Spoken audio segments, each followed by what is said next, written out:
And we're live. What's up, everybody? Hey, it's Cletus, Coffey, founder of Be the Torch, BeTheTorch.com. Well, first, let me tell you, there is going to be some spoiler alerts right here. So there may be something that you have or have not seen previously in the world of pop culture and television, movies, etc.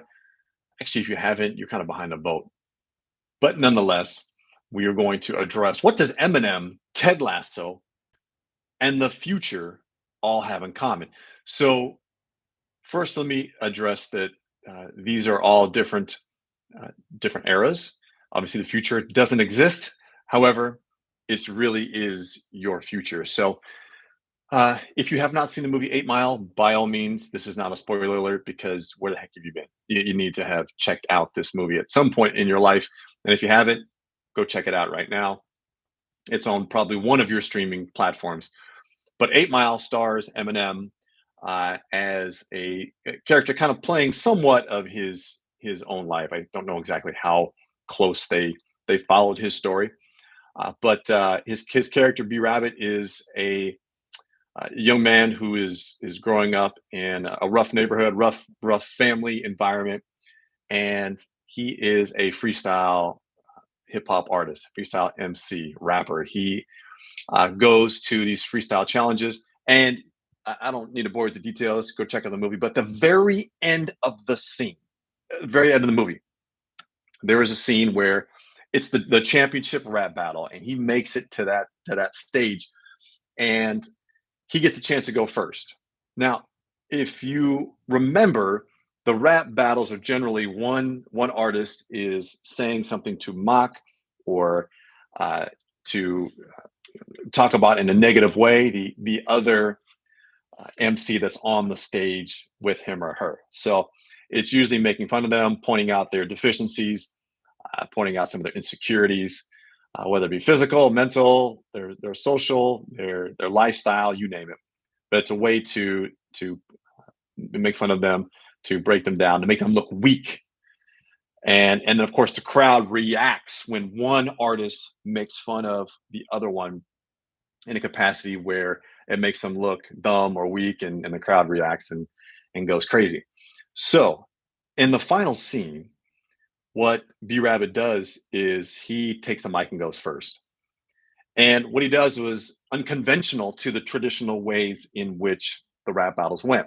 So instead of focusing on his opponent in this rap battle, this championship, he focuses on himself.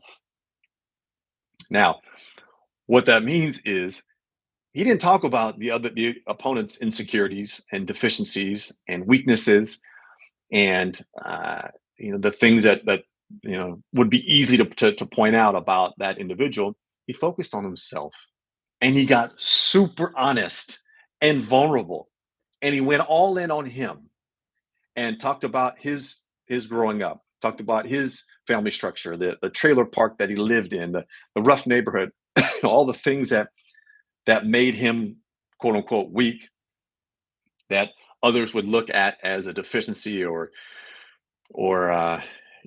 being broke and poor and all this. He went after it all on himself. Now, what happened was when he was done, it was then his opponent's turn to then battle back. Challenge was B Rabbit took all of his opponent's material. He had nothing else to say. It was a mic drop moment, literally a mic drop. The opponent that he was going up against had nothing to say. Mic was dropped, and B Rabbit, played by Eminem, wins the rap battle. Why is this important? Well, see, when you are vulnerable, when you are honest with yourself, when you are telling the truth about where you're at in your life, and you can communicate that A to yourself and then B to others, you don't give anyone any material by which to try to break you down or to make fun of you or to make them look better than you. Now, this may seem like, oh, this is what goes on school playgrounds and so forth, bullying. Oh, no, that's not what I'm talking about. This is real life. This is adulthood. This is relationships, marriages, businesses, client and uh, vendor relationships.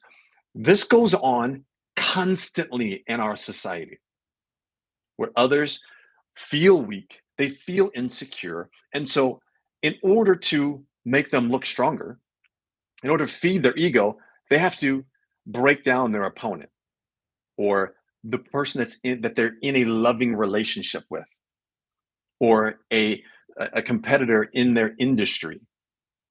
They got to talk about them. They're going to make them. They got to talk how bad their service is, how bad their product is, how bad their timing is, or their branding, whatever it is.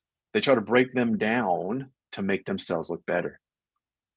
Instead, when you embrace your own personal culture, the power is back in your hands, and you're untouchable. No one can say anything about you because you've already said it. And the unique thing is, your opponents then aren't able to put you in a position where they can elevate themselves by breaking you down. You get into a relationship where you're open and honest, arguments get diffused, relationships get a little bit tighter, connection is closer because they can't talk about how bad of a parent you are, how bad of a partner you are, how you haven't made much money or you're not present, you don't communicate very well. When you're open and honest and saying, yeah, I don't do any of those very well and I'm struggling, I'm trying to get better. And if they truly love you, or if you're in a business relationship, they truly value your partnership, they're going to connect and get closer to you to try to work through this with you. This shows up again in the most recent season of Ted Lasso, which appears on the Apple platform. I know this is relatively new, so bear with me if you have not seen it. I am going to share a little bit about what happens in, I believe it's the first episode of season 3.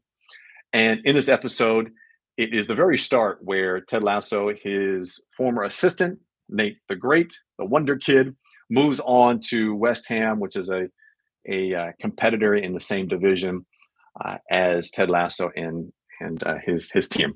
So in the very beginning, Nate joins an ownership group who is they're bullies. They're nasty. They're negative. They're toxic. And so he, in order, although it doesn't, you can tell it doesn't seem to be in alignment with him. He wants to join forces and look good and show that he's worth his medal.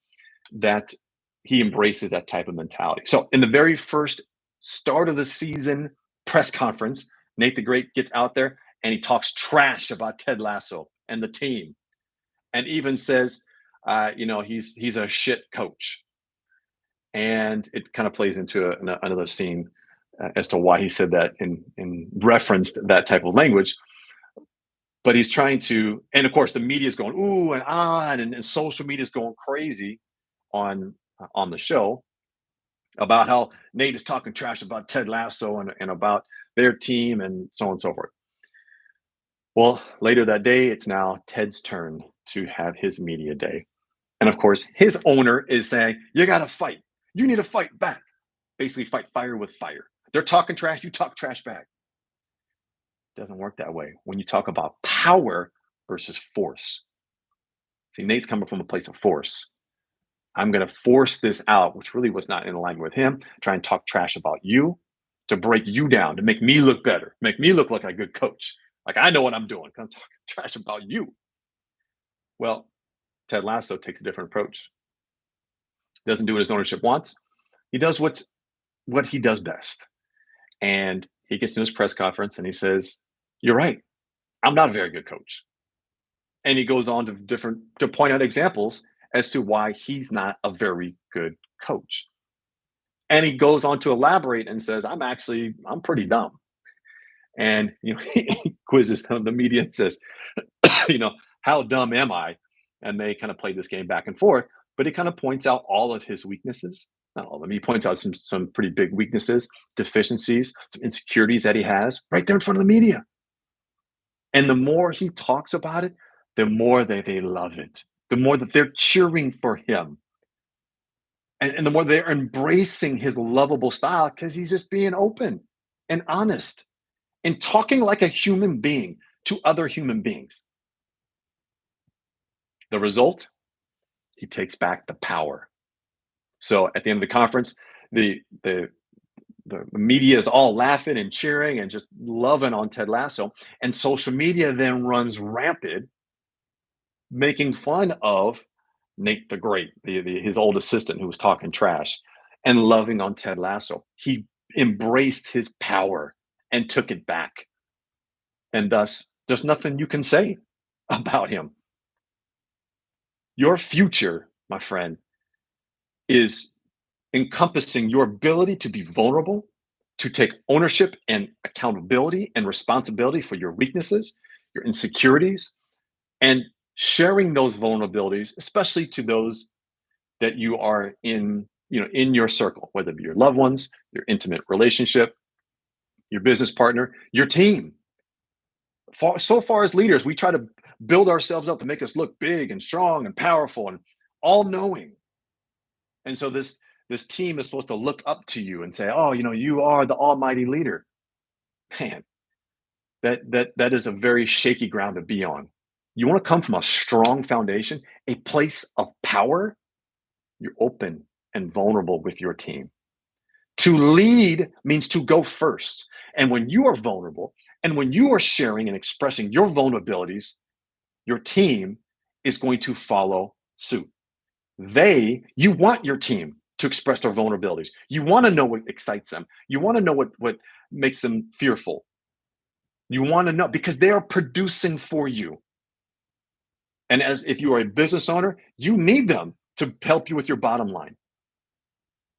Well, instead of pressuring them and forcing them and make those calls and make those dials and service our employees and forcing, you come from a place of power and you express your own weaknesses, your vulnerabilities, and the things that make you scared, the things that excite you. And they see you as a human being. And thus, then you all connect as human beings. Furthermore, you then do it in your marketing, such as this. And then you attract other human beings that want to connect with you.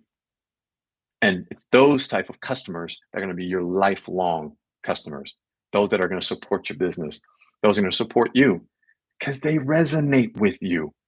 They see you as a human being and they're going to cheer for you and they're going to celebrate you and they're going to tout you on social media, just like they did Ted Lasso.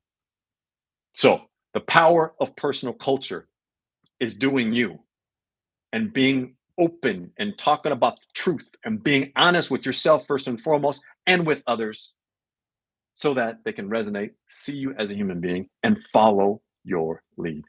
Go be a leader. It starts with the power of personal culture. Bring that power back to you, and then you're ultimately unstoppable, my friend. Go get them.